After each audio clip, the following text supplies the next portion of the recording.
Dis avec moi, fais attention aux mauvaises acquisitions. Les acquisitions de sang. Les acquisitions à quel dama? À quel dama? Amen. Alors je vais vous inviter à lire la parole de Dieu dans le livre de Actes des Apôtres, chapitre 1er. Acte 1, 16 à 18. Je lis la parole de Dieu dans Acte 1, versets 16 à 18. Oui.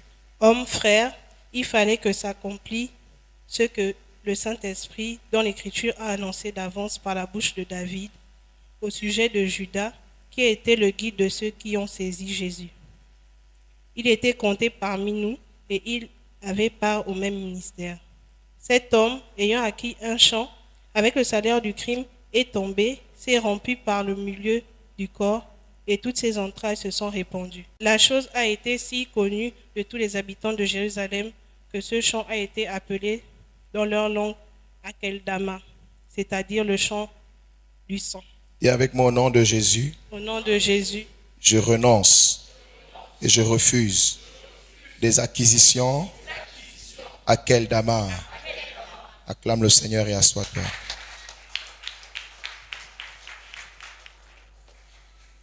Amen, amen. Ici, vous devez savoir, comme la Bible dit au verset 19 de Acte 1, la chose a été si connue de tous les habitants de Jérusalem que ce champ a été appelé dans leur langue Akeldama, c'est-à-dire le champ du sang. Dis avec moi le champ du sang. Bien-aimé, il y a le champ du sang, la voiture du sang, le foyer de sang. Amen. Il y a le travail de sang. Il y a des enfants de sang. Amen, amen.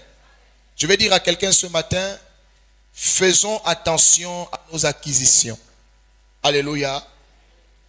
Parce que le Seigneur dit à quelqu'un ce matin, si ce que tu as acquis, tu l'as acquis avec le salaire du sang, ce que tu as maintenant, Dieu appelle ça une acquisition à quel dama. Et vous savez, la Bible dit, au verset 17, cet homme ayant acquis un champ avec le salaire du crime. Dis avec moi le salaire du crime. Il y a des choses que nous obtenons avec le salaire du crime. Quand on parle de salaire de crime ici, on parle du salaire d'une trahison. Il y a des choses que nous obtenons parce que nous avons agi de manière injuste. Nous avons trahi. Nous avons renversé. Nous avons fait taper dos. Nous avons pointé le couteau dans le dos. Alléluia. Et toute acquisition qui est faite dans ce sens, la Bible dit, c'est une acquisition à quel dama. Alléluia. Évite de recevoir un salaire du crime. Vous savez, il y a beaucoup de personnes aujourd'hui qui vivent, mais ne savent pas en effet que les choses qu'elles détiennent sont des choses qui émanent du crime, de la trahison. Amen, amen. On connaît beaucoup de personnes aujourd'hui qui elles sont prêtes à renverser d'autres personnes pour obtenir. Alléluia. On connaît des personnes qui se pressent à colporter, à médire, n'est-ce pas, parce qu'elles ont l'intention d'obtenir. Mais dis avec moi, il y a un grand danger. Pour toute acquisition, à quel dama? Alors le Seigneur m'envoie te dire, bien-aimé, examine-toi. Est-ce que tu as des acquisitions à quel dama? Parce que tout à l'heure, nous allons voir les conséquences, n'est-ce pas, qui peuvent intervenir lorsque tu as quelque chose qui émane du crime. Nous les hommes, on dit, tout se paye ici. Mais vous allez voir la gravité d'un tel type de salaire. Je repars à partir du verset 16.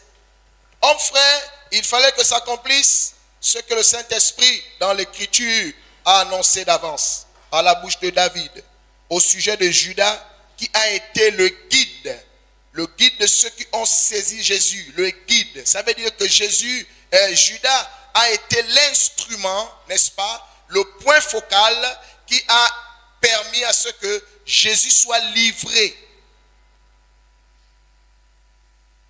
Allô?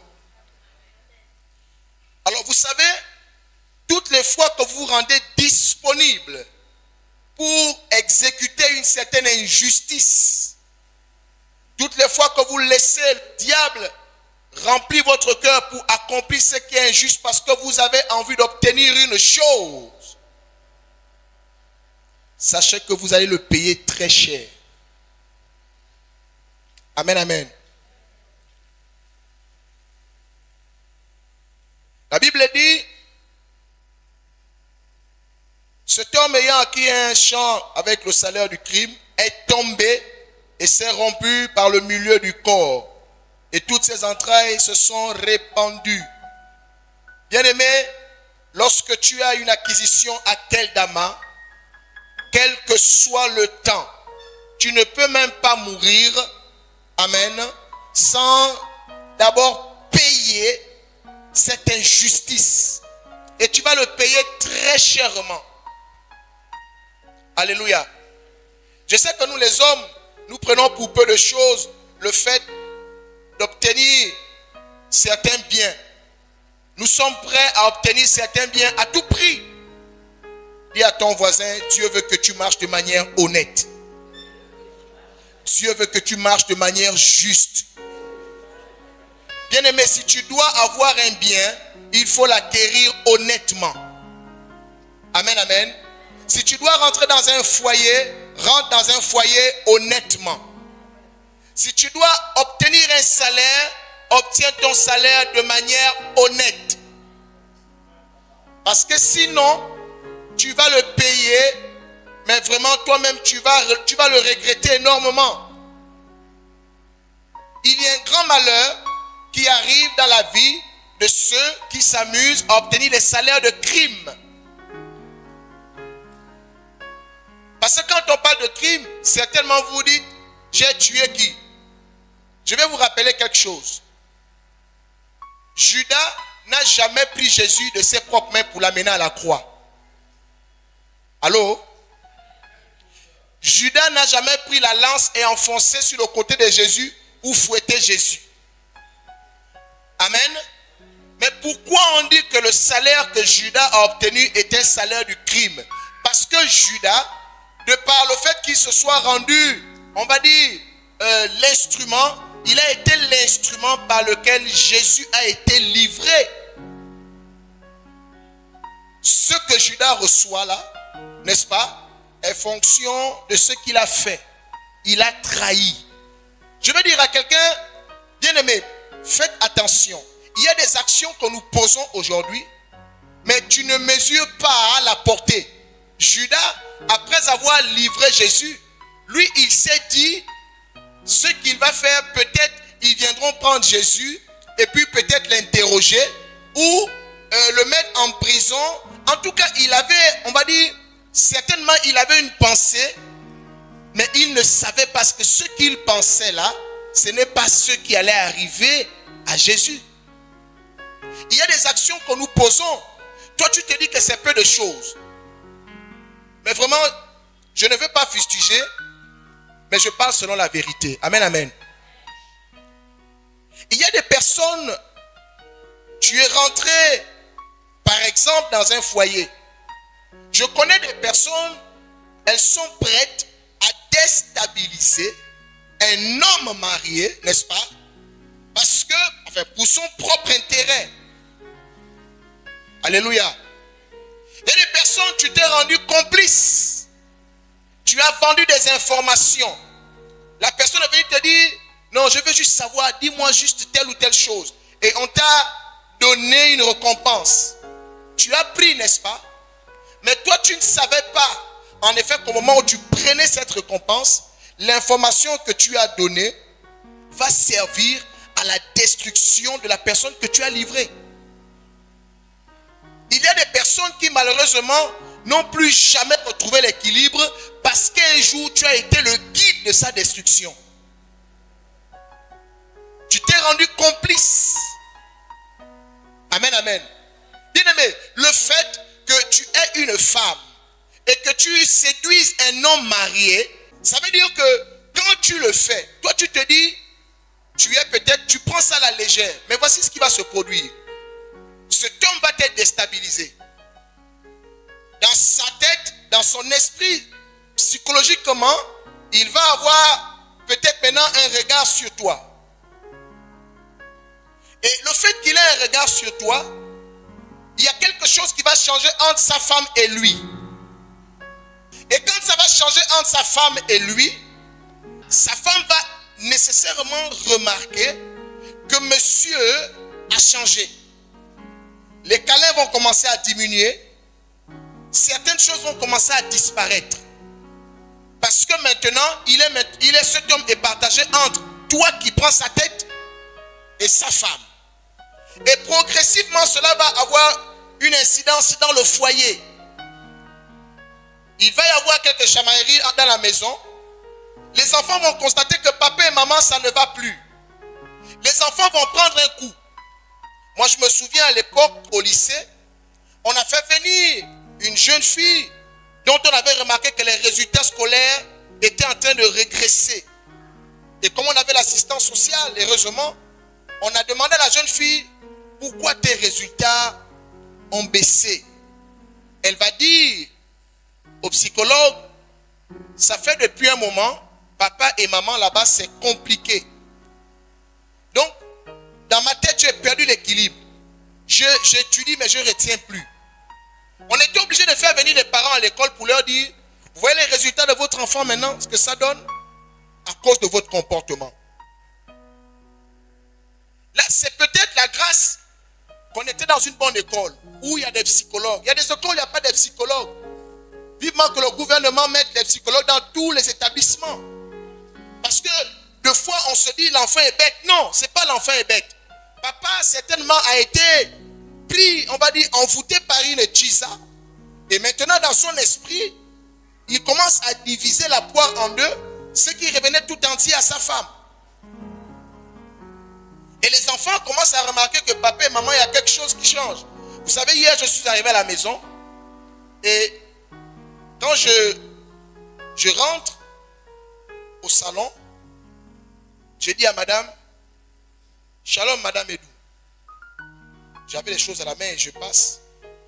C'est la plus petite de mes filles, enfin l'avant-dernière, Ruth Sarah. Elle me dit, papa, tu n'as pas fait la bise à maman. Et puis j'ai dit, Ruth Sarah, merci beaucoup. Et puis madame m'a regardé, j'ai dit, madame, excuse-moi, j'étais un peu... Et là, je lui ai fait la bise. Et puis ils ont acclamé.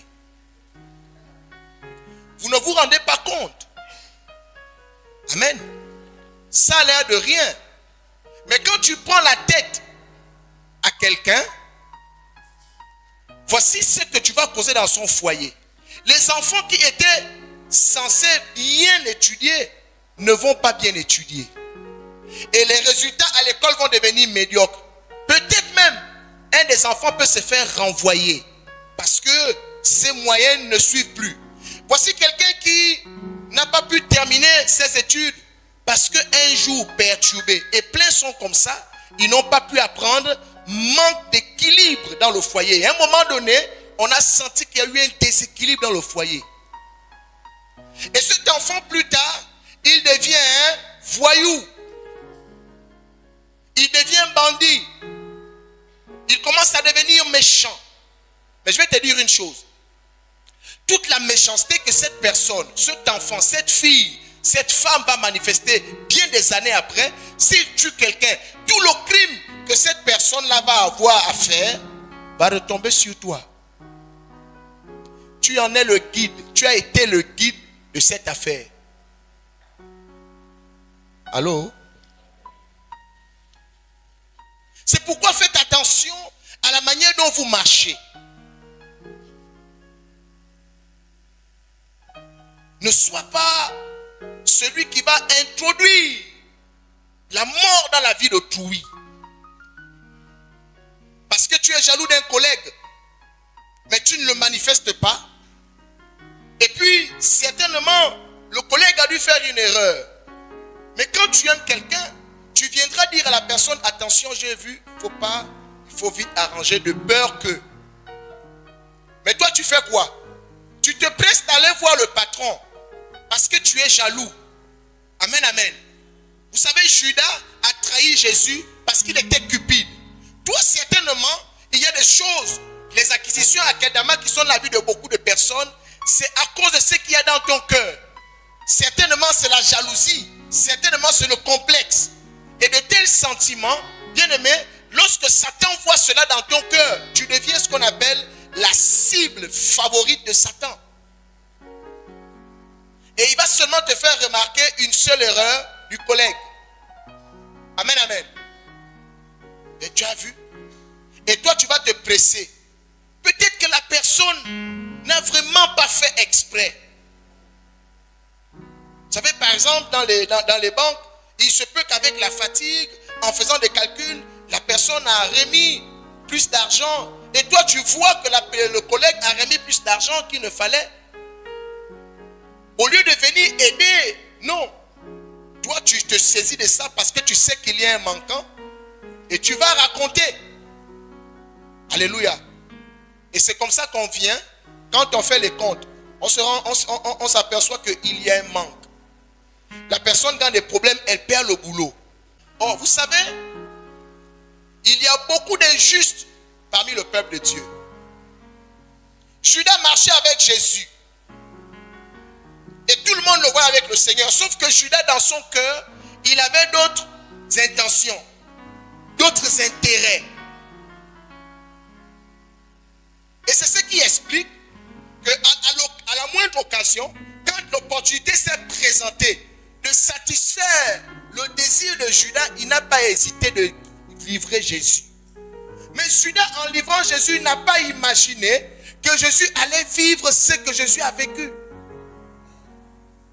Il y a un mal que tu fais simplement à cause de ton cœur là. Il y a la méchanceté dans ton cœur, la jalousie, le complexe. Le pire même, c'est de la sorcellerie. Mais tu dois savoir une chose. La Bible dit que si tu acquiers un salaire qui vient du sang, de la trahison, de la destruction de quelque chose, je peux te rassurer, tu vas tomber, tu seras détruit. Parce que Dieu est juste. La Bible dit, il est bon que le malheur arrive. Mais malheur à celui par qui le malheur arrive. Malheur. Bien-aimés enfants de Dieu, nous devons marcher selon la justice de Dieu. Un enfant de Dieu, c'est celui qui marche honnêtement.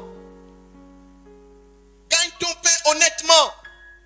Gagne une relation honnêtement. Ne fais pas en sorte que Satan se tienne à côté et t'accuse jour et nuit. Parce que le temps viendra où tu vas payer ça. Quand Judas s'est rendu compte que, oh, mais qu'est-ce qu'ils sont en train de faire à Jésus? Quand il repart maintenant pour dire, bon, je pense que le contrat n'était pas bon. Non, c'est fini, on a déjà, c'est fait là. Évitez d'être jaloux. Beaucoup se sont retrouvés comme ça, tu te rends criminel parce que tu es jaloux.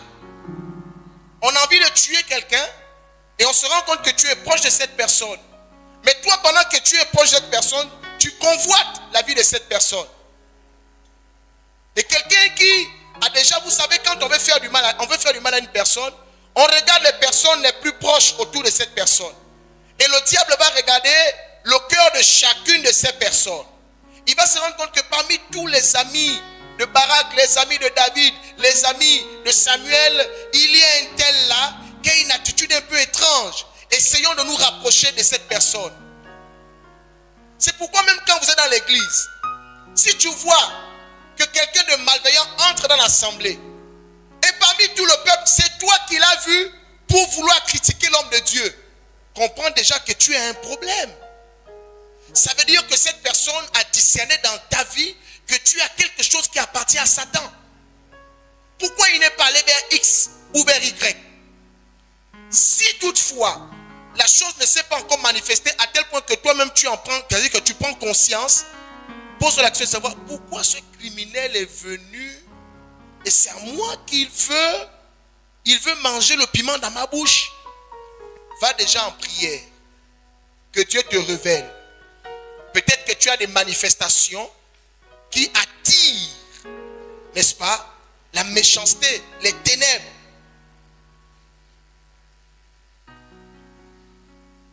Et c'est comme ça, tu vas voir, la personne vient, elle lie d'amitié avec toi, elle commence à t'entretenir. Et toi, tu rentres dans une relation où tu passes ton temps à vendre. Quand la personne a besoin des informations, elle sait seulement qu'elle doit te mettre à l'aise. Et te voici, tu ouvres la bouche, tu débites, et la personne prend des informations. Mais tu ne sais pas que les informations que toi tu donnes là, parce qu'on est en train de remplir ton ventre, d'affamer, cette personne va s'en servir pour détruire la personne que tu es en train de livrer. Et c'est comme ça, à un moment donné de ta vie, tu vas seulement constater que il y a une destruction, un vent de malheur qui rentre en toi. Mais Seigneur, qu'est-ce que j'ai fait? Et comme nous les hommes, on aime dire, j'ai tué qui? Tu as tué quelqu'un. Les informations que tu as livrées là, ça a permis à l'adversaire de cette personne que toi tu ne savais pas que c'était son adversaire, de savoir quel est le positionnement et le système de cette personne-là. Et quand la personne a maîtrisé le système de l'autre, il a mis en place un circuit qui l'a achevé. Parfois, on ne va pas te dire directement que voici ce qu'on veut faire, parce qu'on ne sait pas comment tu peux réagir. Mais on peut discerner en toi une certaine méchanceté. Tu peux être avec quelqu'un, ceux qui ont le discernement, ils savent que David et Nelly sont ensemble, mais David est jaloux de Nelly. Comme moi j'ai déjà un problème avec Nelly, je vais me rapprocher de David et David deviendra mon ami. C'est pourquoi méfiez-vous de ceux qui sont amis avec ceux qui sont vos ennemis. Méfiez-vous des personnes qui disent, oh, est-ce que j'ai un problème avec lui? Non, non, non, non, non. Quand tu veux déjà savoir qui va te livrer, regarde seulement celui qui s'entend avec celui que toi tu soupçonnes est ton ennemi. Le malheur vient par là. Ne me regardez pas comme si vous ignorez ça, vous savez. Alléluia. Donc c'est comme ça la personne va se rapprocher de David. David devient son ami. Et puis ils commencent à faire les choses ensemble. Et c'est comme ça que, vous savez, il arrive un moment de frustration ou de mésentente entre des amis. Nelly et David vont avoir un petit souci. Et David va se rappeler que de toutes les façons, j'ai Barak là-bas avec qui on a notre affaire. Et quand Barak remarque que David est un peu frustré, il va commencer à poser les questions. Mais David ne sait pas que moi j'ai quelque chose contre Nelly. C'est comme ça qu'on va t'utiliser. Alléluia. On peut même te donner quelque chose. Ne dis pas que c'est moi, hein, tu sais, c'est quelqu'un que j'aime bien et tout, et tout, et tout. Toi, tu prends, tu pars, tu donnes. Et la personne pour te motiver, elle te dit, bon, ça c'est pour Nelly, hein. Mais tu sais que bon, elle est un peu compliquée. Il ne faut pas dire que c'est moi, oh. Hein. Ben, ça c'est pour toi, parce que toi, tu es ma personne et tout. Donc, toi, le salaire qu'on t'a donné, tu es tellement content que voici en train de prendre le poison pour amener la vie de Nelly.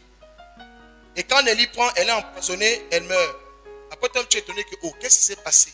Et quelques années après, le malheur commence à rentrer dans ta vie. Beaucoup parmi nous, nous avons déjà tué sans se rendre compte. Dis avec mon nom de Jésus, je refuse et je renonce aux acquisitions à Keldama.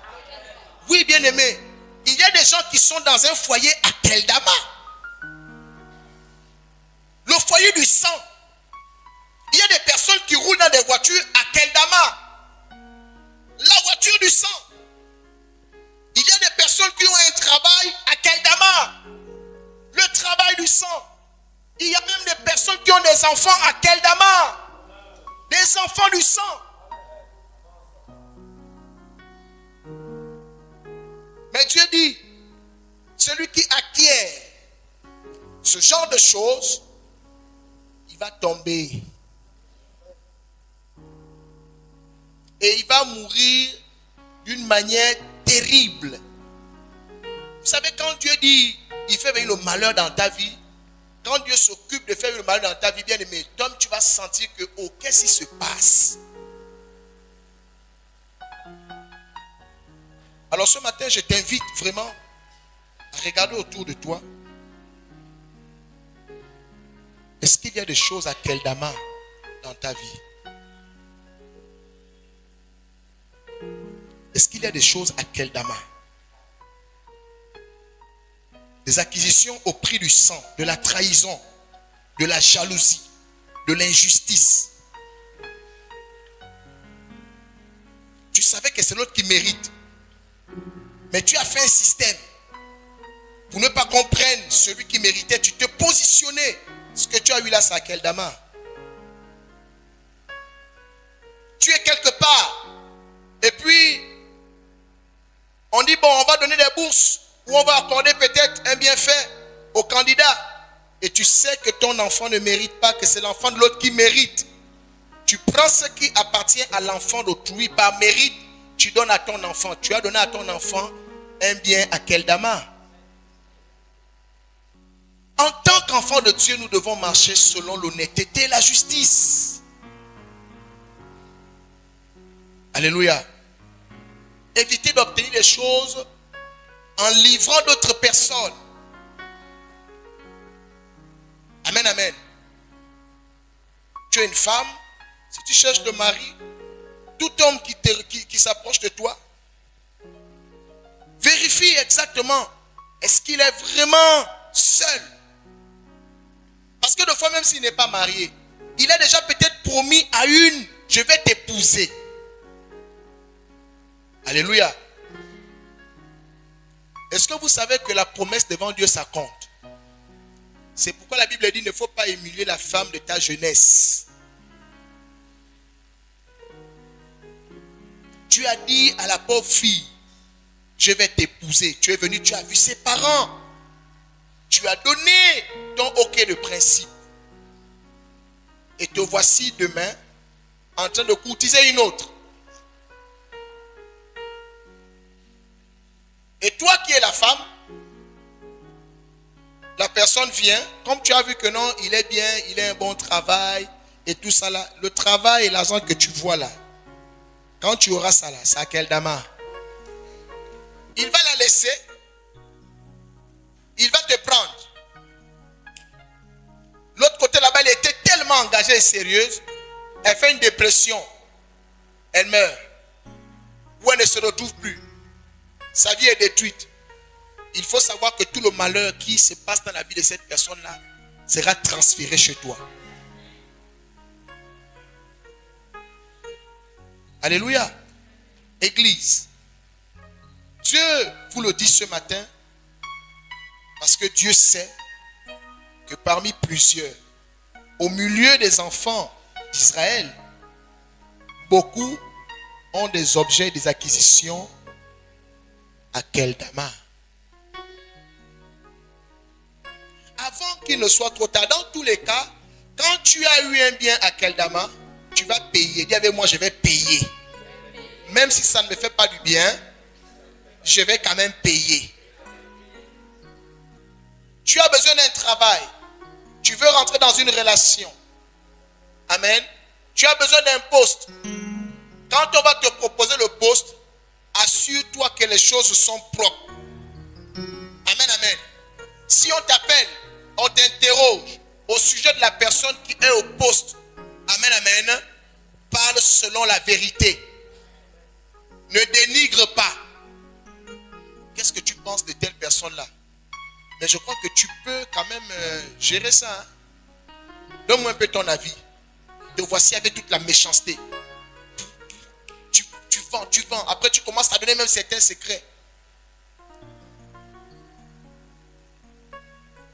On va enlever la personne. Il n'aura plus de quoi nourrir sa famille. La famille sera disloquée. Les enfants vont se retrouver à la rue.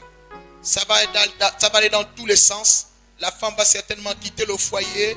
ainsi de suite, ainsi. Tout ça là, tout ce qui va se produire là, ce sera sur ta tête. Amen, amen. Parce que pour que tu sois positionné, il faut qu'on enlève quelqu'un. Mais il ne faut pas participer à l'enlèvement de cette personne sous prétexte que toi tu estimes que tu mérites, mais en fait tu as un cœur qui est mauvais. Mais si tu es un enfant de Dieu, Dieu ne te donnera jamais de bien à Keldama. Josué 7, 1 à 9. Je lis la parole de Dieu dans Josué 7, au verset 1 à 9. Il est écrit: Les enfants d'Israël commirent une infidélité au sujet des choses dévouées par interdit. Akan, fils de Carmi, fils de Zabdi, fils de Zéraph, fils de Zérach de la tribu de Juda, prit des choses dévouées. Et la colère de l'Éternel s'enflamma contre les enfants d'Israël. Josué envoya de Jéricho des hommes vers Haï, qui est près de Beth-Aven, à l'orient de Bethel. Il leur dit: Montez et explorez le pays. Et ces hommes montèrent et explorèrent Haï. Ils revinrent auprès de Josué et lui dirent: Il est inutile de faire marcher tout le peuple. 2 ou 3 000 hommes suffirent pour battre Haï. Ne donne pas cette fatigue à tout le peuple, car ils sont en petit nombre. 3 000 hommes environ se mirent en marche, mais ils prirent la fuite devant les gens d'Haï. Les gens d'Haï leur tuèrent environ 36 hommes. Ils leur poursuivirent depuis la porte jusqu'à Shebarim et les bâtirent à la descente. Le peuple fut consterné et perdirent courage. Josué déchira ses vêtements et se prosterna jusqu'au soir le visage contre terre devant l'arche de l'Éternel, lui et les anciens d'Israël. Et ils se couvrirent la tête de poussière. Josué dit: Ah, Seigneur éternel, pourquoi as-tu fait passer le Jourdain à ce peuple pour nous livrer entre les mains des Amoréens et nous faire périr? Oh, si nous eussions su rester de l'autre côté du Jourdain, de grâce, Seigneur, que dirais-je après qu'Israël a tourné le dos devant ses ennemis? Les Cananéens et tous les habitants du pays l'apprendront. Ils nous enveloppèrent et ils feront disparaître notre nom de la terre. Et que feras-tu pour ton grand nom? Amen. Quelqu'un d'autre prend le 10, verset 10 à 26. Suivez bien l'histoire. L'Éternel dit à Josué: Lève-toi. Pourquoi restes-tu ainsi couché sur ton visage? Israël a péché. Ils ont transgressé mon alliance que je leur ai prescrite. Ils ont pris des choses dévouées par interdit. Ils les ont dérobées et ils les ont cachées parmi leurs bagages. Aussi, les enfants d'Israël ne peuvent-ils résister à leurs ennemis? Ils tourneront le dos devant leurs ennemis, car ils sont sous l'interdit. Je ne serai plus avec vous si vous ne détruisez pas l'interdit du milieu de vous. Lève-toi, sanctifie le peuple. Tu diras: sanctifiez-vous pour demain, car ainsi parle l'Éternel, le Dieu d'Israël. Il y a de l'interdit au milieu de toi, Israël. Tu ne pourras résister à tes ennemis jusqu'à ce que vous ayez ôté l'interdit du milieu de vous. Vous vous rapprocherez le matin selon vos tribus, et la tribu que désignera l'Éternel s'approchera par famille, et la famille se désignera, l'Éternel s'approchera par maison, et la maison que désignera l'Éternel s'approchera par homme. Celui qui sera désigné comme ayant pris de ceux qui étaient dévoués par interdit sera brûlé au feu, lui et tout ce qui lui appartient, pour avoir transgressé l'alliance de l'Éternel et commis une infamie en Israël. Josué se leva de bon matin et il fit approcher Israël selon ses tribus. Et la tribu de Juda fut désignée. Il fit approcher les familles de Juda, et la famille de Zérach fut désignée. Il fit approcher la famille de Zérach par maison et Zabdi fut désigné.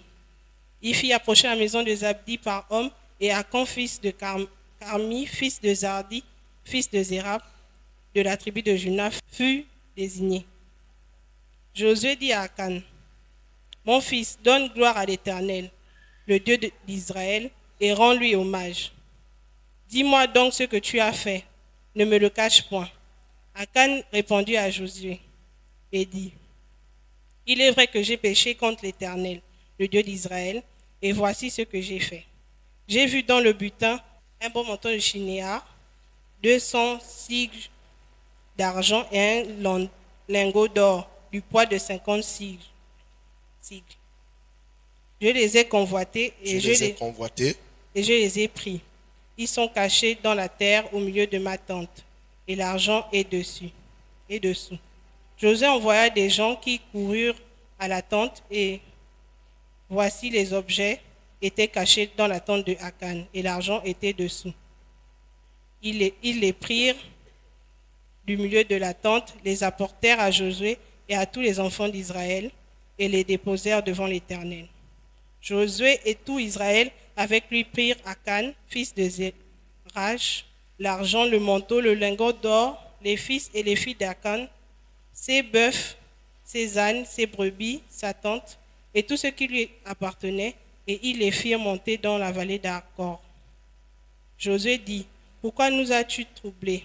L'Éternel te troublera aujourd'hui. » Et tout Israël le lapida. On les brûla au feu, on les lapida. Et l'on éleva sur Akan un grand monceau de pierre, encore aujourd'hui. Et l'Éternel revint de l'ardeur de sa colère, c'est à cause de cet événement qu'on a donné jusqu'à ce jour à ce lieu le nom de vallée d'Acor. Amen. Vous voyez bien que dans ce chapitre 7 de Josué, on nous dit qu'il y a un homme du nom de Akan, n'est-ce pas, qui a fait ce qui était interdit. Dieu avait dit, ne prenez rien. Mais voyez qu'au verset 21, Akan dit, j'ai vu le butin, j'ai vu dans le butin un beau manteau de chinéa, 200 cycles d'argent et un lingot d'or du poids de 50 cycles. Je les ai convoités et je les ai pris. Qu'est-ce qui a fait en sorte que Akan trahisse la convoitise? Beaucoup de personnes dans le peuple de Dieu acquièrent des biens à Keldama, la convoitise. Dis avec moi la convoitise. Tu vois, tu convoites. Tu vois, tu convoites. Et c'est la raison pour laquelle Akan, à cause de ce qui était dans son cœur, il a trahi le serment de Dieu. Donc, il a préféré trahir Dieu pour obtenir le lingot d'or et tout ce qu'il avait trouvé. Mais laissez-moi vous dire que la Bible dit, on l'a lapidé, on l'a brûlé, lui et tout ce qui lui appartenait.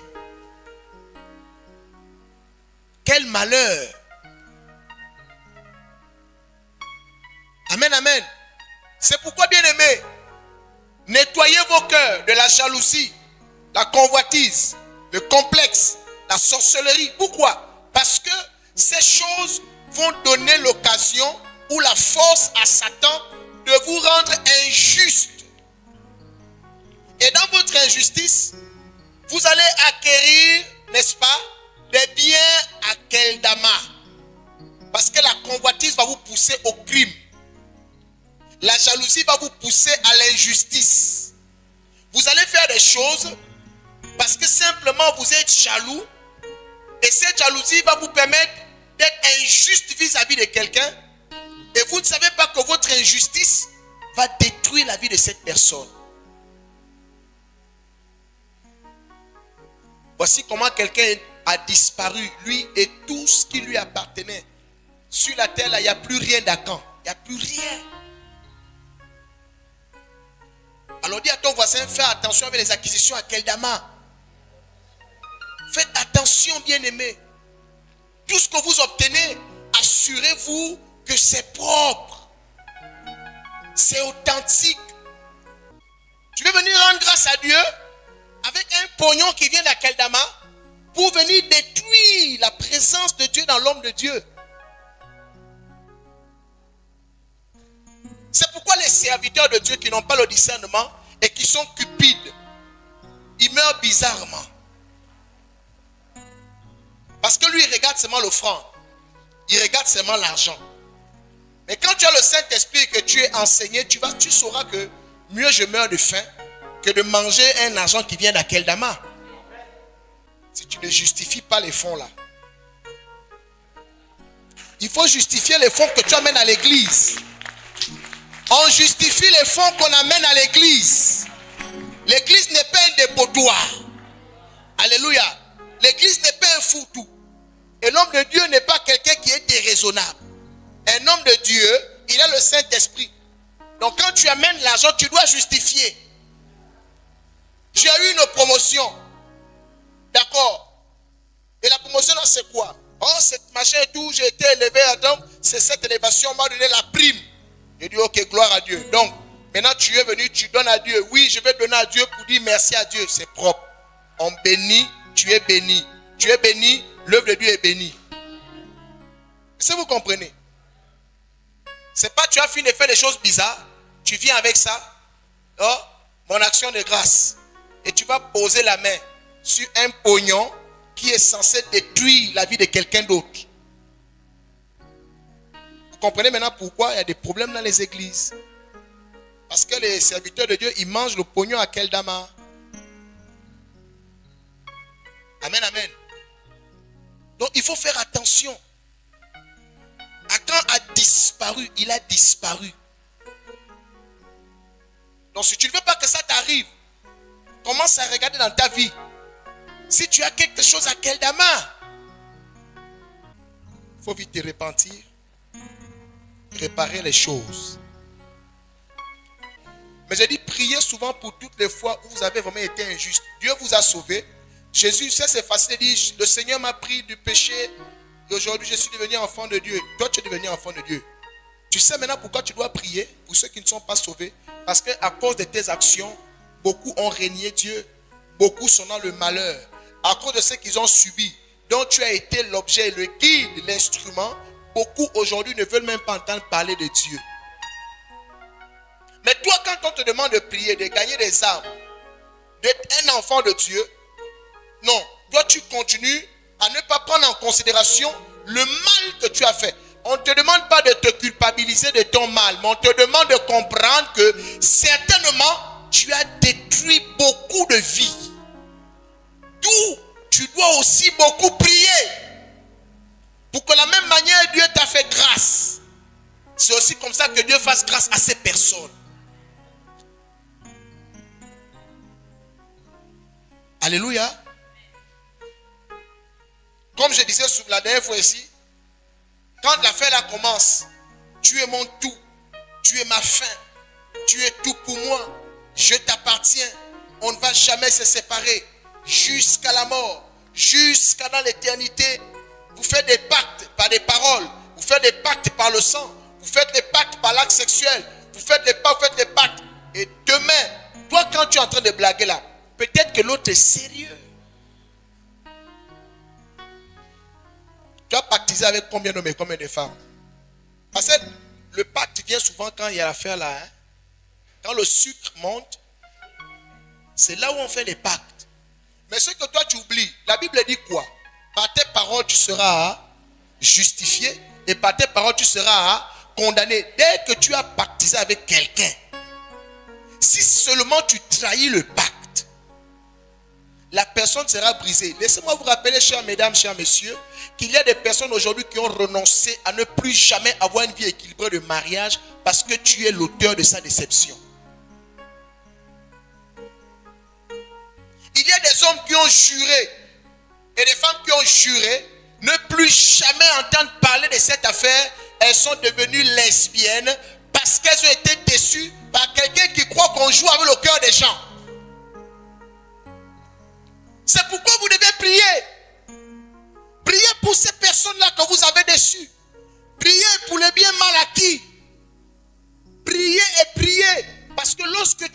fais du mal quelque part, bien aimé, tu ne sais pas quel est le niveau de destruction que tu as causé.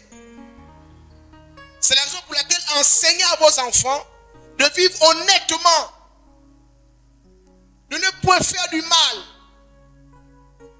Parce que la jalousie, la convoitise, la méchanceté, le complexe dans le cœur de l'homme pousse l'homme à toujours prendre des choses avec la force. Tu n'as pas besoin de faire du mal pour obtenir. Quand tu fais le mal pour obtenir, bien aimé, tout ça là, c'est tout est à Keldama. Maison à Keldama, foyer à Keldama, voiture à Keldama, argent à Keldama, terrain à Keldama. Donc tu es tout entouré que des mauvaises acquisitions. Mais tu vas payer ça d'une manière. C'est pourquoi vous voyez des personnes, avant de mourir, elles souffrent, elles vivent vraiment ce qu'on appelle une destruction. Elles voient les choses se détruire sous leurs yeux, sans possibilité même de faire quoi que ce soit. Tu sens que tu pries, mais rien. Les choses ne font qu'arriver. Pourquoi? Parce que tu n'as pas compris. Premièrement, ce genre de personnes ne veulent jamais accepter le Seigneur. Et même jusque dans l'église, il y en a qui font ça. Tu es dans l'église, mais tu es toujours en train de rechercher les biens à Keldama. Tu acquiers les choses au prix de la trahison, de l'injustice. Tu offenses Dieu. Oui, bien-aimé, si tu dis que tu es devenu enfant de Dieu, alléluia, tu as fait une alliance avec Christ. Toutes les fois que, au travers de ta vie, on se moque de Jésus. Vous avez écouté ce que Jésus a dit? Il a posé la question à Dieu, mais si tu fais comme ça là, qu'est-ce qu'on va dire de ton nom? Le verset 9 nous dit quoi? Les Cananéens, Josué 7 verset 9, les Cananéens et tous les habitants du pays la prendront et ils nous envelopperont et ils feront disparaître notre nom de la terre. Et que feras-tu pour ton grand nom? Est-ce que vous savez que quand vous êtes devenu enfant de Dieu, vous portez le nom de Dieu? Vous avez fait alliance avec Christ. La Bible déclare que le sang versé, c'est le sang de la nouvelle alliance. Tu es en alliance. Ne crois pas que tu es... Christ ne connaît pas l'union libre. Christ ne connaît pas le concubinage. Christ connaît l'alliance. Dès le moment où tu l'as accepté, vous êtes rentré en alliance. Et tu portes son nom. Pourquoi? Parce que toutes les femmes, toute épouse porte le nom de l'époux. Tu es venu avec le nom de jeune fille, mais dès que tu te maries, tu prends le nom de ton mari. C'est pourquoi si hier, on disait mademoiselle X, demain après le mariage, on dit madame Intel. Madame là, le nom commun, c'est pas ton nom, c'est ton mari. Donc quand tu acceptes Jésus, tu portes son nom. Mais toi, qu'est-ce que tu fais? Tu portes le nom du Seigneur, mais en étant, on va dire, épouse de Christ, tu trahis le serment. Le Seigneur a dit à Josué, il a trahi mon alliance. Combien est-ce que de fois nous trahissons l'alliance de Dieu pour aller prendre des choses? Bien, mais quand tu trahis l'alliance de Dieu pour obtenir une chose, c'est à Keldama. Comprenez maintenant pourquoi la vie de beaucoup de chrétiens est une vie stagnante. Il y a des gens qui désobéissent à Dieu pour obtenir quelque chose. Ne fais pas ça. Tu vas le payer toute ta vie. Et tu peux le payer éternellement. Parce que Dieu est éternel. Encore si tu le fais avec un homme. La Bible dit si tu pèches contre un homme, Dieu va te juger. Et tu peux demander pardon à Dieu. Mais la même Bible dit, si tu pèches contre Dieu, qui va plaider pour toi? Quand on est devenu enfant de Dieu, bien aimé, on marche d'une manière honnête. On garde l'alliance de Dieu dans notre cœur. La parole de Dieu qui est notre lumière, qui éclaire notre sentier. Tu ne vas pas dire parce que tu as besoin de ceci, tu vas désobéir à Dieu parce que tu estimes que non, il te faut cela. Bien aimé, quand tu obtiens quelque chose au prix de la désobéissance, c'est un bien à Keldama. Bien aimé, cette injustice fait en sorte que le nom du Seigneur que tu portes soit vilipendé. On dit n'importe quoi. Quel chrétien, quelle église, quel pasteur. Ah, laissez-moi ça. Il y a beaucoup d'hommes de Dieu qui ont été insultés. Et pourtant, ce sont les vrais hommes de Dieu à cause de toi. Tes acquisitions à Keldama. Ta convoitise qui ne finit pas. Si seulement tu as vilipendé le nom du Seigneur. Bien aimé, imagine le malheur qui est déjà sur ta vie.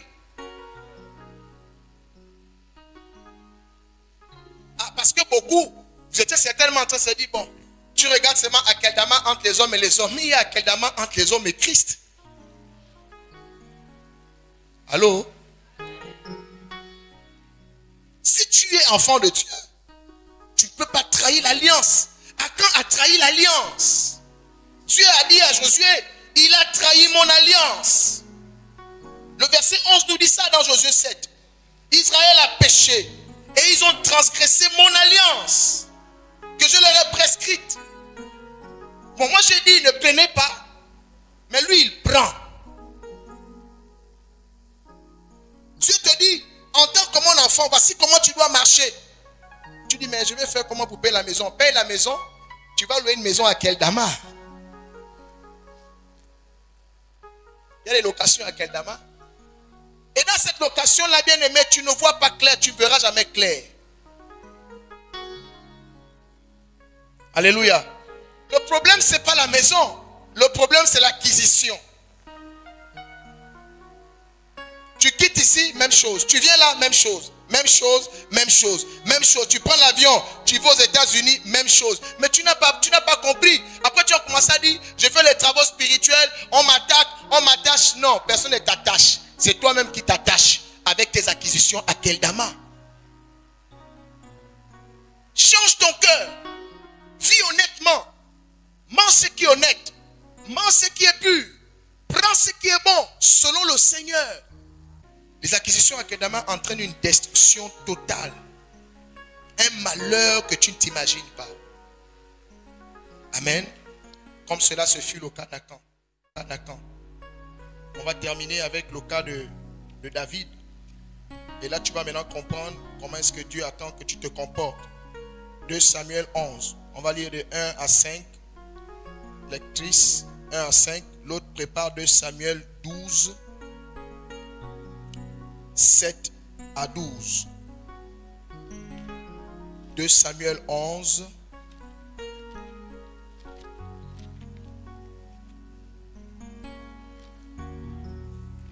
Samuel 11.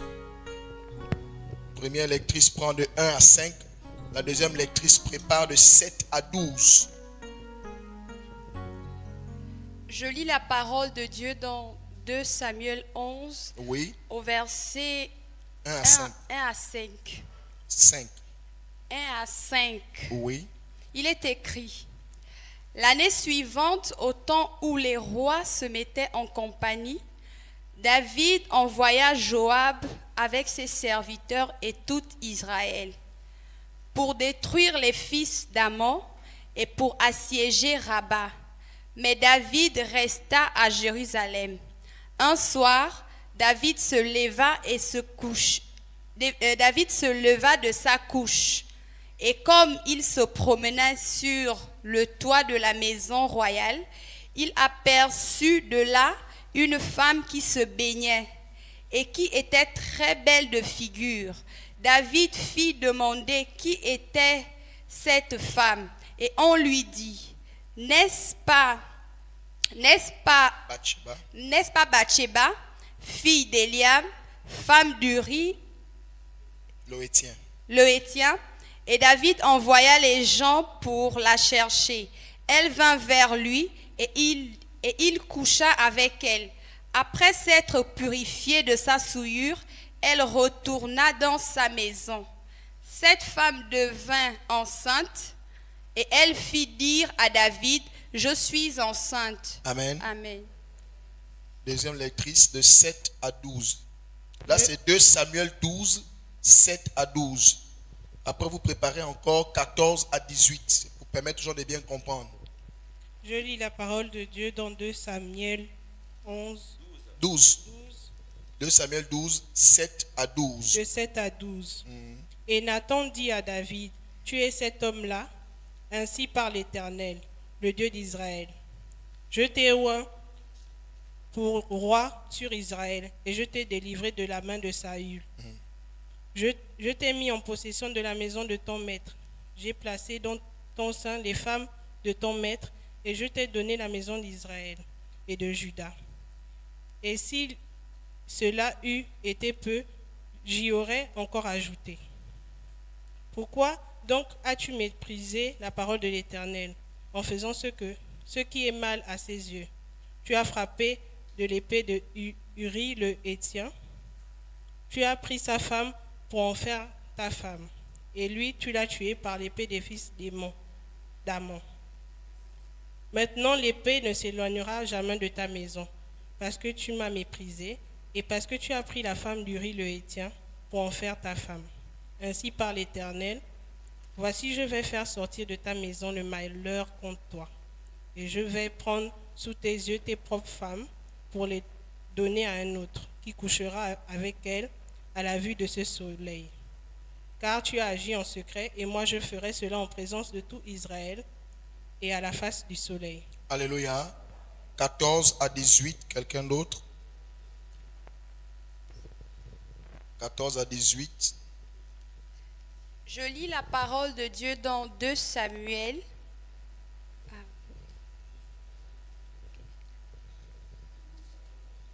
12, 14 à 18. Je lis la parole de Dieu dans 2 Samuel 12, verset 14 à 18, il est écrit: Mais parce que tu as fait blasphémer les ennemis de l'Éternel, en commettant cette action, le fils qui t'est né mourra. Reprends. Le fils qui t'est né. Le fils qui t'est né mourra. Et Nathan s'en alla dans sa maison. L'Éternel frappa l'enfant que la femme d'Uri avait enfanté à David, et il fut dangereusement malade. David pria Dieu pour l'enfant et jeûna. Et quand il rentra, il passa la nuit couché par terre. Les anciens de la maison insistèrent auprès de lui pour le faire lever de terre, mais il ne voulut point. Il ne mangea rien avec eux. Reprends le verset 17. Ok. Les anciens de sa maison insistèrent auprès de lui pour le faire lever de terre.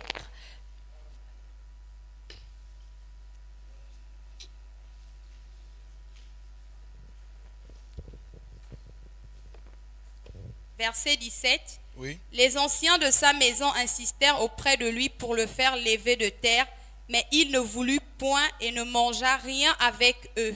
Oui. Le 7e jour, l'enfant mourut. Les serviteurs de David craignaient de lui annoncer que l'enfant était mort, car ils disaient: Voici, lorsque l'enfant vivait encore, nous lui avons parlé et il ne nous a pas écoutés. Comment oserons-nous lui dire: L'enfant est mort? Il s'affligerait bien davantage. Bien davantage. Amen. Amen. 2 Samuel 13, 10 à 14. Et après, on prend 2 Samuel 13, 28. Je lis la parole de Dieu dans 2 Samuel 13, le verset 10 à 14. Oui. Alors Amnon dit à Tamar: Apporte le mets dans la chambre et que je le mange de ta main.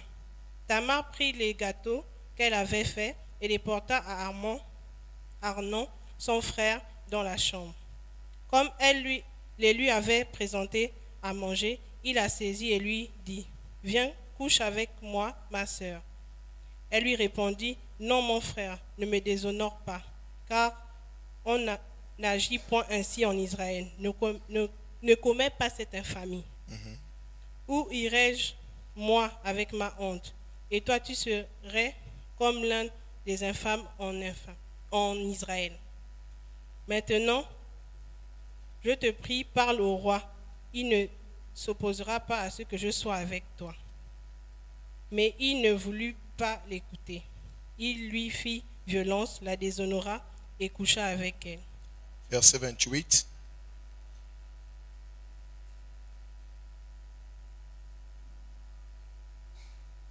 Et la dernière personne me prépare 2 Samuel 16, 21 à 22. Absalom donna cet ordre. Donna cet ordre à ses serviteurs. Faites attention quand le cœur d'Amnon sera égayés par le vin, et que je vous dirai, frappez Amnon. Alors tuez-le, ne craignez point. N'est-ce pas moi qui vous l'ordonne? Soyez fermes et montrez du courage. Amen. On termine avec 2 Samuel 16, 21 et 22.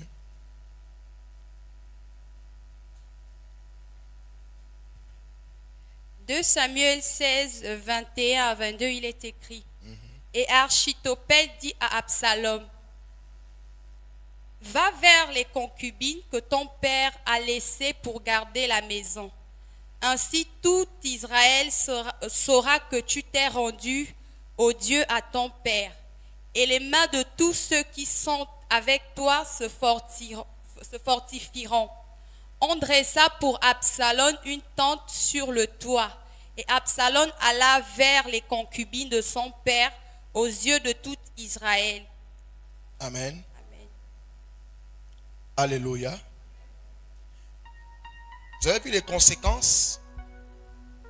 La Bible dit, Dieu a dit à David, pourquoi tu as pris la femme d'autrui?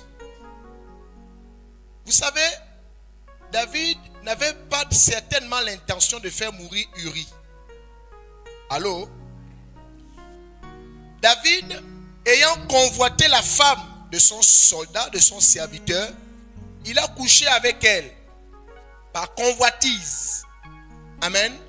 Et elle est tombée enceinte. Et quand elle tombe enceinte, il se rend compte que là, c'est pas bon. Dis avec moi, là, c'est pas bon. Bien aimé, il y a des manières de faire. C'est pourquoi Dieu vous dit, faites attention à la manière dont vous marchez. Parce qu'il s'est rendu compte que la dame était enceinte. C'était un grand scandale. Il commence à nourrir maintenant les idées de meurtre et d'assassinat. Ça a commencé par convoiter la femme. Et ça se retrouve maintenant par il faut faire mourir le monsieur parce qu'il sait que la femme est enceinte. Et comme il voulait la prendre pour femme, la loi disait il faut que le mari meure. Il y a des gens qui justement sont dans cette logique. Pour que le monsieur m'appartienne, pour que la dame m'appartienne, il faut que le monsieur meure ou il faut que la dame meure. Et là, on commence à travailler pour tuer. C'est pourquoi je disais tout à l'heure, il y a justement des foyers à Keldama. Et dans un foyer à Keldama, bien aimé, il y aura le malheur de David. La Bible dit, Absalom, Amon d'abord, un des fils de David, il a déshonoré sa propre sœur. Il a couché avec sa sœur. Il y a des systèmes qui interviennent dans certaines familles. C'est pourquoi interrogez bien le fond. Oh, tu entends, le fils a violé sa mère, le fils a violé la sœur, machin, les problèmes d'inceste. Bien aimé, faites attention. C'est un grand signe de malédiction à cause des manières de faire qui sont des systèmes à Keldama. Oh, j'ai été violé par mon frère. Voici Amon. Amnon plutôt. Amnon, fils de David, a violé sa propre sœur. Est-ce que Amnon l'aurait fait si David s'était abstenu de convoiter la femme d'Uri?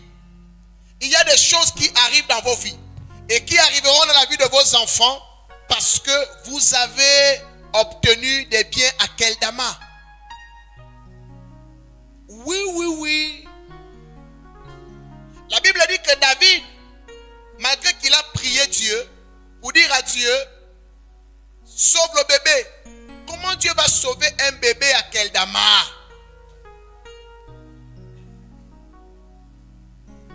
Dis avec moi, il n'y a point de salut pour les bébés à Keldama.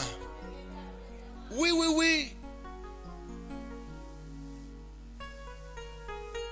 Si seulement le bébé que tu as obtenu, n'est-ce pas, il vient d'un système comme ça, pleure déjà. Sauf peut-être la bonté de Dieu. Amen. Mais il faut déjà pleurer. Parce que Dieu est bon, mais il n'est pas bonbon. Vous trouvez peut-être cette parole assez difficile. Mais Dieu vient ce matin, il vient vous ouvrir les yeux. Vous qui êtes là et ceux qui nous regardent. Il faut éviter de marcher dans la malhonnêteté. Sortez de vos cœurs la convoitise et la jalousie, l'envie. Libérez-vous de la sorcellerie parce que le diable sait que c'est ce qui est dans vos cœurs là qui va vous entraîner à obtenir des choses à Keldama. Et la malédiction qui viendra sur vous, elle viendra non seulement sur vous, mais sur vos enfants. Voici Amnon qui couche avec sa sœur. Comme s'il manquait de femmes. Tu es fils du roi. C'est les femmes qui manquent. Il suffit seulement que Amnon dise, papa, j'ai besoin maintenant d'une femme. Toutes les filles de la contrée vont venir et il aura le choix. Mais à cause de la malédiction, nous avons lu dans 2 Samuel 11, Dieu va dire à David,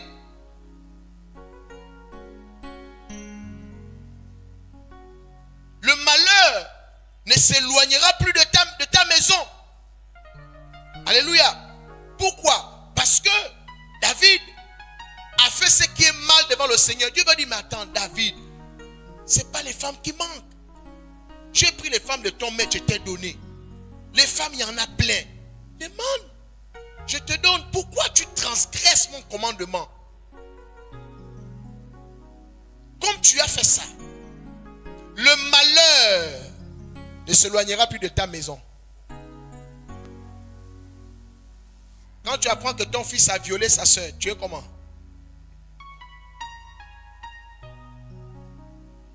Tu es comment? Tu es indigné. Est-ce qu'il y a une honte qui dépasse ça? Vous voulez que certaines choses n'arrivent pas? Évitez. Dis à ton voisin, évite. Comme on dit au quartier, évite le couteau. Oh, demain ou après-demain, tu entends? C'est là les enfants sont devenus lesbiennes. L'enfant est devenu homosexuel. Va bien réfléchir. Tu avais fait rentrer un vent là, à Keldama, à cause de ce que tu as fait. Amen, amen. Vous êtes étonnés? Vous ne voulez pas qu'on vous dise la vérité? Vous savez, le problème c'est que, comme je vous dis souvent, les enfants de Dieu ou les chrétiens, vous aimez venir exposer les histoires et les problèmes que vous vivez. Vous voulez seulement qu'on prie pour vous, ça serait que vous partez. Ce n'est pas ça la délivrance.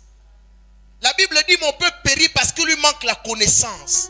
Si tu sais comment marcher, bien aimé, tu n'auras pas besoin de demander la délivrance à tout moment. Quand tu vois qu'on te délivre trop, ça veut dire qu'il y a un problème. Ton problème est dans le cœur. Nettoie ton cœur. Purifie ton cœur. Nettoie tes pensées. Marche comme un enfant de Dieu. Un cœur pur. Quel travail spirituel? Nettoie ton cœur.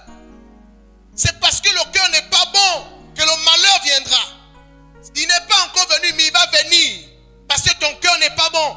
Tu es une cible favorable et potentielle pour Satan qui veut venir introduire dans ta vie le malheur. La Bible dit un cœur faux ne trouve pas le bonheur. Or, un cœur faux, c'est un cœur où la vérité ne règne pas. Un cœur qui ne marche pas selon la lumière de la parole. Un cœur qui ne connaît pas Dieu. Un cœur qui n'est pas soumis à Dieu. Mais un cœur comme ça, c'est un cœur qui est favorable aux acquisitions à Keldama.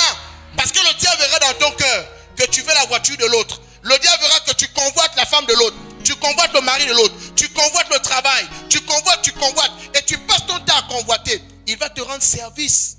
La Bible dit, c'est la convoitise, n'est-ce pas? Nous sommes amorcés par notre propre convoitise. Le diable va s'approcher de toi à cause de ta convoitise. Et il va te dire, je peux t'aider. Mais il faut savoir que tout ce que le diable donne, c'est à Keldama.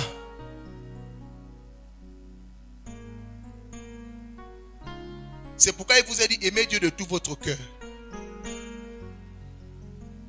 Ça va t'épargner. Oh, je ne comprends pas. Ma vie ne fonctionne pas. Je fais du surplace. La prochaine fois, on ira en profondeur dans ce qu'on appelle la malédiction de Caïn. Tu sais, Caïn, on a dit à Caïn, personne ne va te tuer. Tu marches.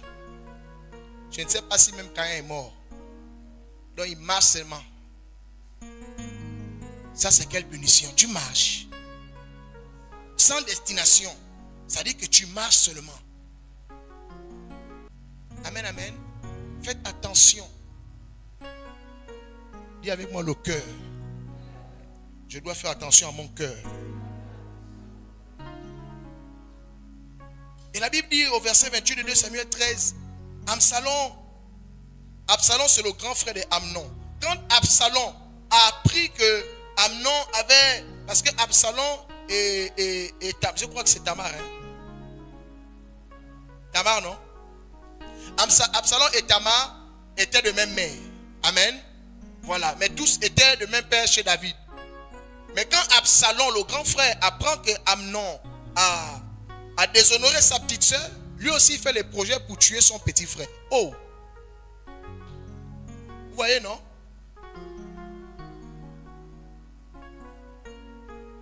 Et il va donner l'ordre dans 2 Samuel 13, à partir du verset 28. Absalom donna cet ordre à ses serviteurs. Faites attention, quand le cœur de Amnon sera égayé par le vin, et que je vous dirai, frappez Amnon, alors tuez-le.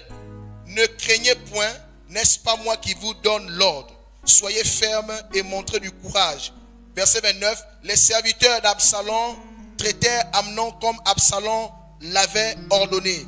Et tous les fils du roi se levèrent, montèrent chacun sur son mulet et s'enfuirent.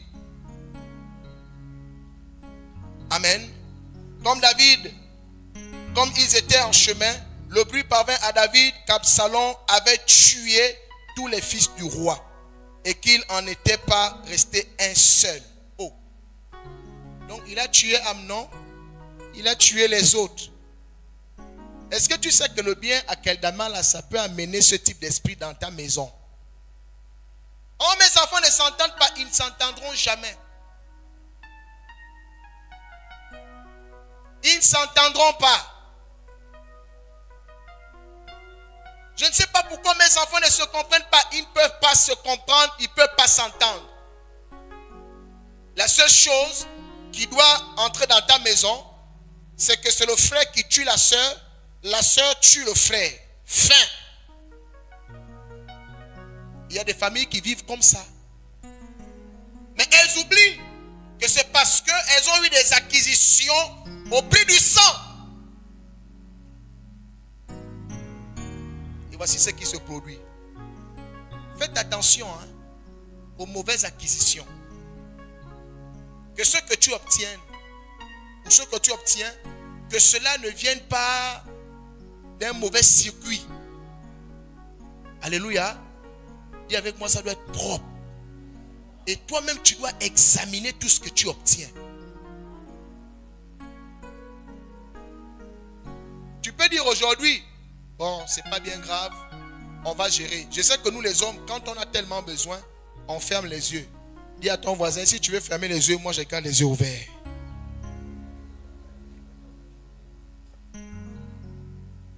Alléluia. Je me suis souvent posé la question de savoir. Après, bon, c'est peut-être parce qu'on n'a pas peut-être une profondeur au Saint-Esprit. Comment tu sens le cœur quand tu es en train de faire crier le mari d'autrui?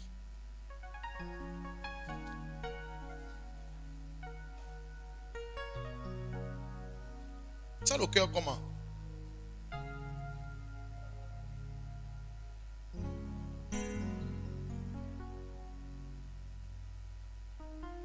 Elle dit que ta femme n'est rien. Ma femme n'est rien.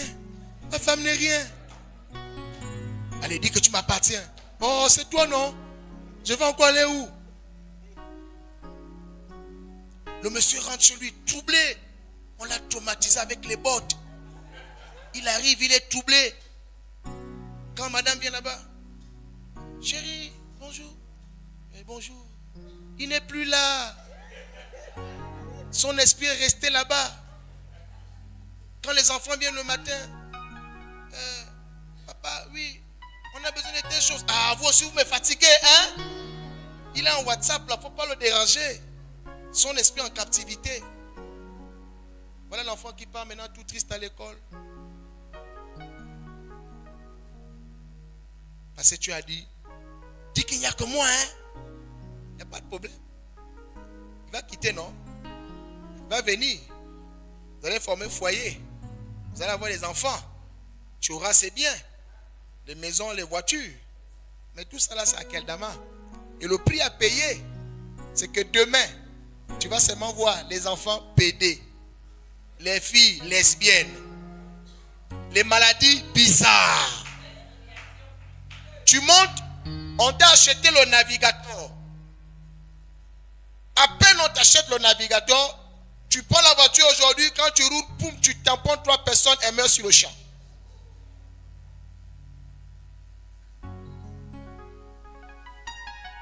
Tu es comme ça là en train de faire, on t'appelle, la maison brûle.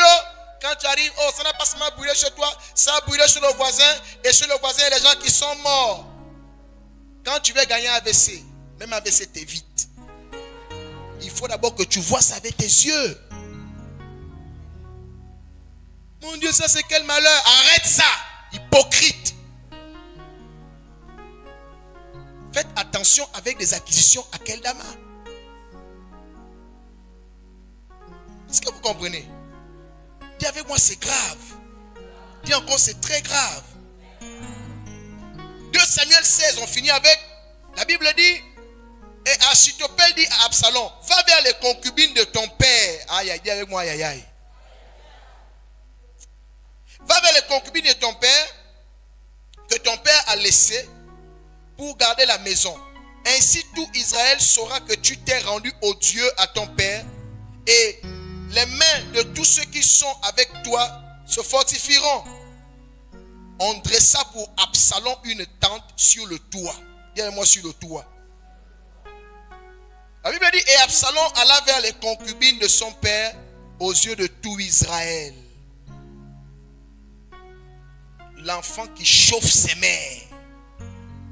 Et il fait les bottes devant tout le monde. Hein. C'est-à-dire que Dieu a permis que là où David avait pris Bathsheba en cachette, il a chauffé en cachette. Toi, ce ne sera pas en cachette. Ce sera sur Facebook en direct. On met le direct. On chauffe et tout le monde voit. Absalom, d'abord, il a chassé son père du palais. Amen. David a été chassé du palais. Absalom a pris le pouvoir. Donc, coup d'état.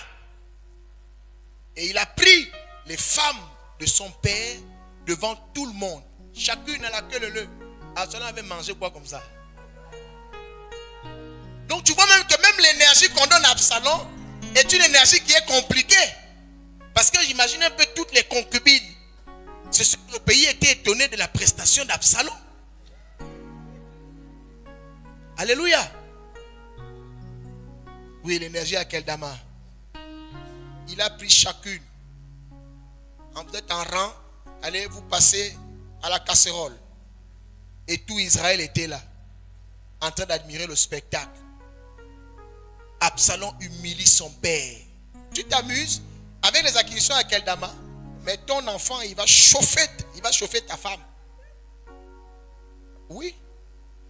Ne jouez pas avec ça. Vous savez, quand je vous parle de ça là, vous passez, en fait, pour certains, vous n'êtes pas arrivé à ce niveau. Mais ce que je dis là, ceux qui nous regardent, il y a certains, quand ils vont écouter ça, ils vont comprendre le problème qui est dans leur famille. Ce n'est pas les travaux spirituels. Hein? Venez fatiguer les pasteurs. Je ne comprends pas, arrête ça, tu sais. Et vous n'êtes jamais honnête pour avouer que tu as pris les choses dévouées par interdit. Tu as été injuste. Tu as détruit pour obtenir. Comment tu as détruit pour obtenir? Et tu viens devant l'homme de Dieu, tu viens jouer au semblant. Et l'homme de Dieu aussi, qui ne discerne pas, il va maintenant dans tous les sens. Non, ton cœur n'est pas net. Ce qui a sauvé David. Amen. La Bible dit, David, après que Nathan ait révélé son péché à David, David a demandé pardon. Mais je vais te dire une chose. Quand tu as fait, quand tu as obtenu un salaire du crime, quelque chose avec un salaire du crime, bien aimé, la Bible dit, David, amen, amen, David, quand il a réalisé que voici ce que j'ai fait, ce qui est mal, Dieu dit, je te pardonne. Mais le malheur est quand même rentré. Dieu n'a pas touché à la vie de David, Mais Dieu a détruit la maison de David. Il y a des choses, il y a des destructions qui vont arriver dans ta vie, hein, à cause des biens à Keldama. Dieu peut t'épargner toi-même. Amen. Il ne te tue pas comme il a tué Akan. Mais il va te détruire. Il va te faire vivre dans la honte. C'est comme ça, vous voyez certains chrétiens. Tu pries, tu pries, tu pries. Tu vois que, oh, mais Seigneur, et pourtant, je suis ton serviteur, je suis ta servante. Mais dès le moment où tu as péché, quand vous êtes enfant de Dieu, évitez de transgresser l'alliance de Christ. C'est pourquoi j'ai dit à certains, la dernière fois qu'il y a des choses que vous allez observer dans vos vies. Ce n'est pas que Dieu n'est pas bon, hein, mais Dieu est juste.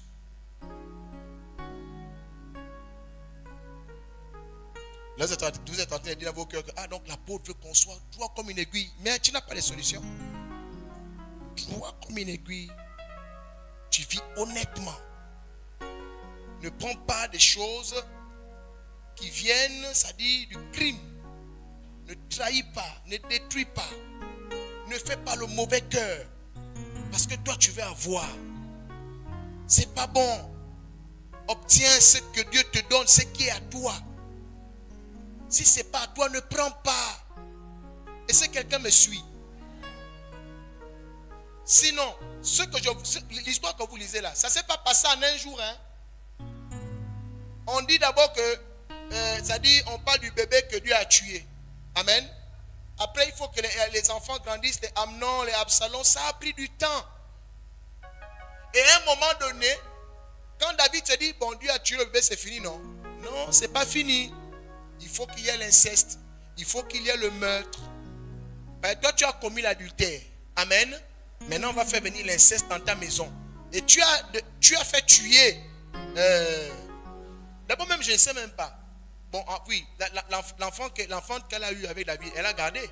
L'enfant est mort. L'enfant meurt, l'inceste rentre et Absalom vient, il tue le frère et il commet encore l'inceste avec les femmes de son père. Ça, c'est des années après. Hein. Je vous dis, bien aimé, ce que vous faites aujourd'hui, hein, ça peut vous poursuivre jusque dans 60 ans. Tu regardes maintenant ta progéniture. Ils sont déjà tous grands. Ils sont déjà, en guillemets, ils ont réussi. Mais tu regardes, ils n'arrivent pas à se marier. Ils sont diplômés et tout par le travail.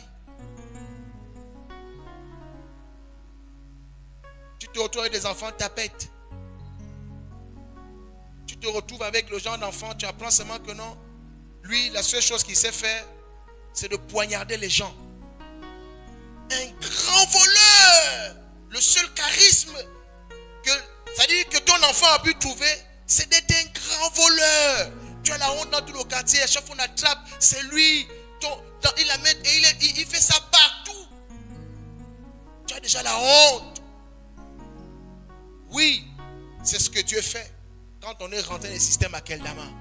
Dieu va te faire payer ça. C'est pourquoi faites attention au péché de transgresser. Surtout quand vous êtes déjà enfant de Dieu. Là, faites attention.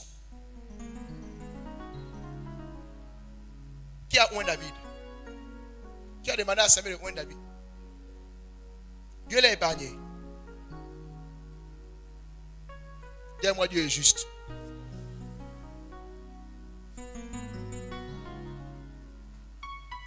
Pendant que tu es là,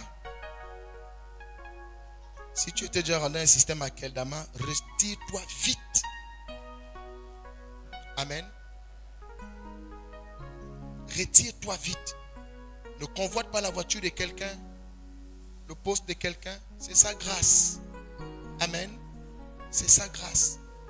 Et si tu constates, je ne t'ai pas d'aller faire la guerre aux parents, hein, mais si tu constates que, sinon depuis là, moi aussi je tourne, hein, visibilité nulle. Mais les parents n'ont pas le Saint-Esprit pour vous dire la vérité. Que ma fille, mon fils, en fait, tu vois, on est rentré dans un système où vous êtes né, j'ai détruit le foyer de quelqu'un. Toi, tu vas payer ça. Tu vas avoir un comportement qui va justifier cet acte-là. C'est pourquoi on se bat à faire les délivrances là. Non, c'est la connaissance.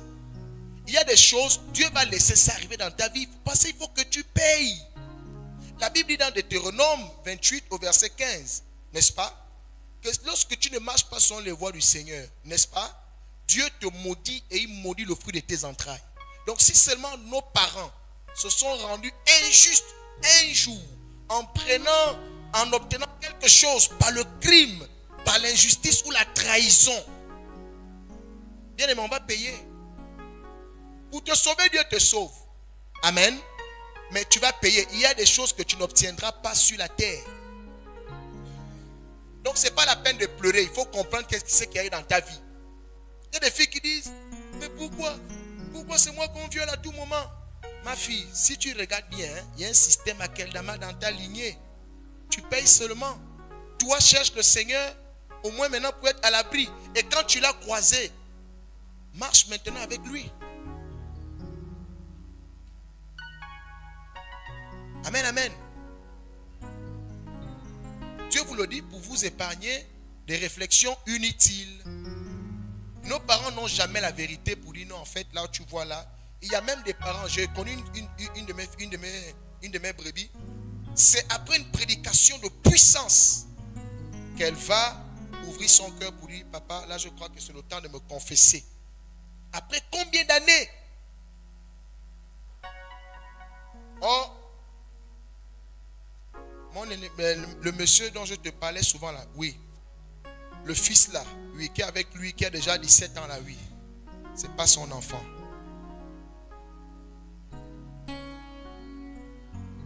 Et je lui ai dit, et tu laisses ça comme ça. Vous voyez? Et il est arrivé un moment donné où le petit en question, on avait commencé déjà à mettre le mouvement de Ouest. Oui, oui, oui. La seule chose qu'elle avait commencé à faire, c'est de me présenter dans les débuts. Oh, je ne comprends pas pourquoi mon fils, il a des tendances. Et il y a même certains même qui avaient commencé même à vouloir le wester dans les... Mais c'est plus tard, quand elle vient dire ça, je dis maintenant tu as compris pourquoi le petit avait des tendances un peu à gauche.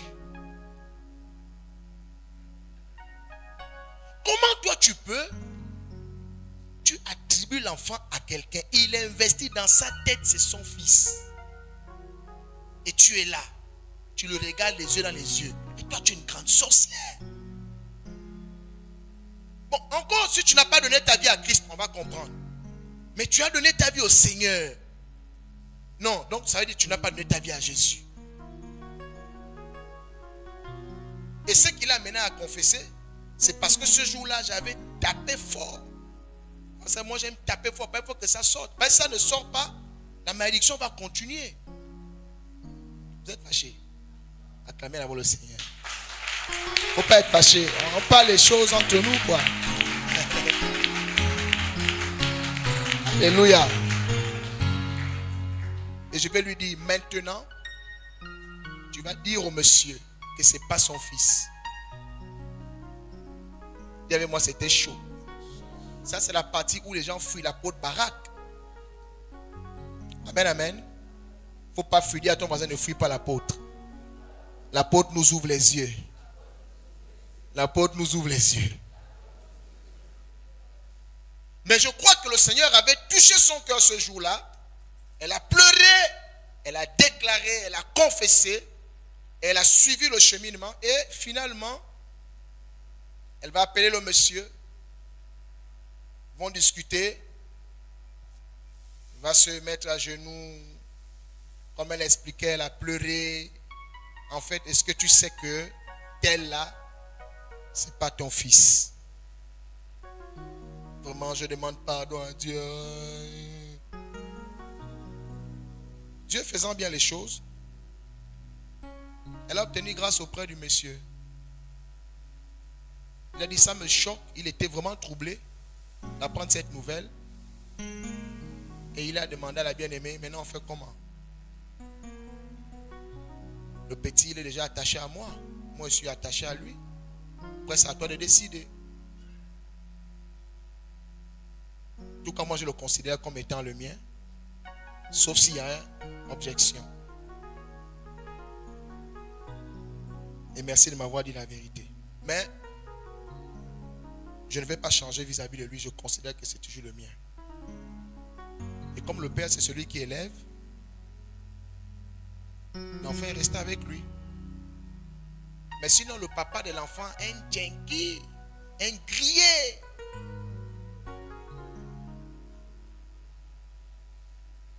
Si vous comprenez. Je seulement dit à la maman, il faut continuer à prier parce que l'enfant avait un peu des tendances un peu à gauche, quoi. Une chose est sûre et certaine, c'est que ça va être un peu compliqué pour le petit. Amen, amen. Donc il y a des situations où vous vivez là, c'est parce que, voilà, c'est un peu à cause de ça. Ceux qui ne sont pas encore mariés, écoutez le conseil que je vous donne. Ne prenez pas des engagements vis-à-vis de X et Y au nom du goût. Faites pas ça.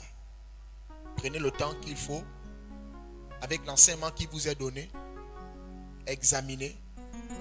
Sachez ce que vous voulez et faites bien les choses. Amen. Parce que si vous détruisez la vie de quelqu'un pour votre propre convoitise, votre propre intérêt, vous allez obtenir ce que vous avez voulu obtenir. Mais ce que vous avez obtenu là, ce sera pour vous une charge. Dieu a dit à Caïn, le sang d'Abel crie. Quel est le sang qui crie contre toi?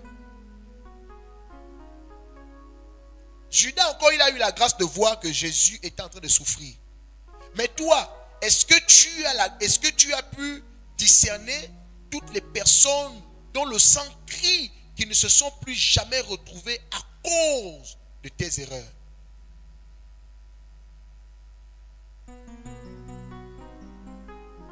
C'est pourquoi quand nous avons les enfants, on dit amenez les enfants à l'église, on commence à enseigner les enfants pour que nos enfants ne marchent plus selon ses voies.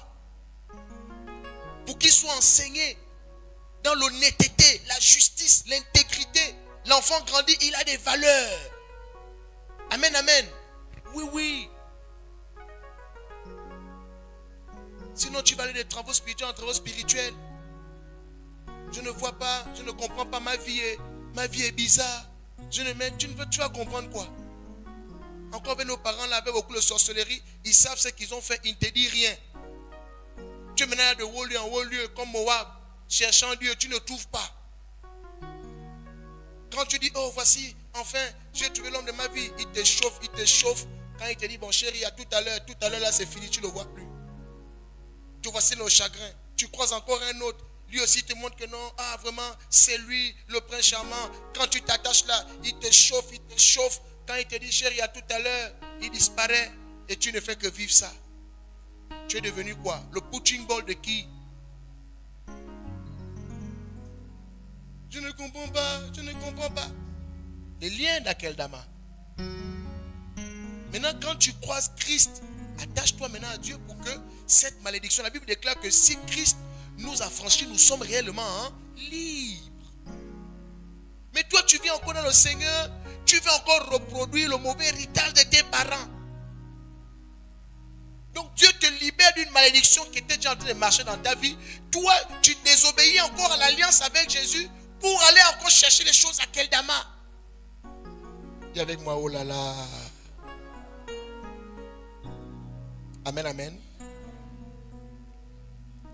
Est-ce que tu as reçu le pain ce matin?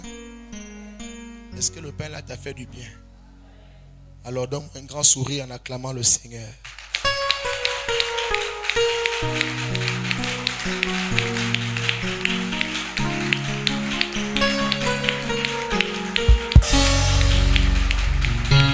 Alléluia. Pendant à peu près 1 minute, je veux que tu te lèves et que tu commences à proclamer les paroles.